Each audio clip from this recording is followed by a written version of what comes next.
ओ जोशी काका, कुठे चालले एवढ्या सकाळी सकाळी हा पवित्र चेहरा घेऊन? अहो नाटक पाहायला चाललोय. रंगमंच हा आमच्या मनशुद्धीचा कुंड. कुंड? अरे कुंड कुंड.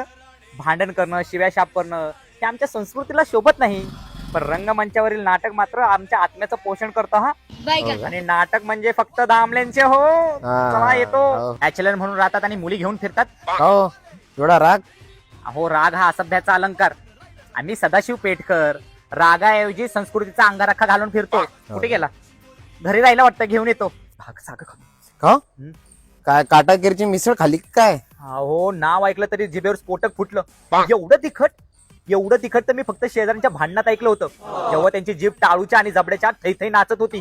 चला येतो, दही साखर खायची मला. का? मटण खाल्लं की काय? नाही, मटण? हो, मटण पचवणे म्हणजे राज्याचं प्रशासन चालवणे इतकं कठीण. त्यासाठी धैर्य, पराक्रम आणि पित्ताशयाचं राजकारण लागेल.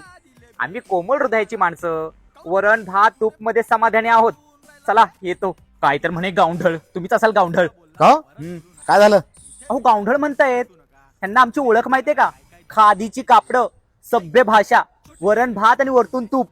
आणि असा हल्ला गुल्ला करायचा असेल ना तर त्या बाजारपेठेत जावं म्हणा, इथे सदाशिव पेठेत नाही. मूर्ख कुठले.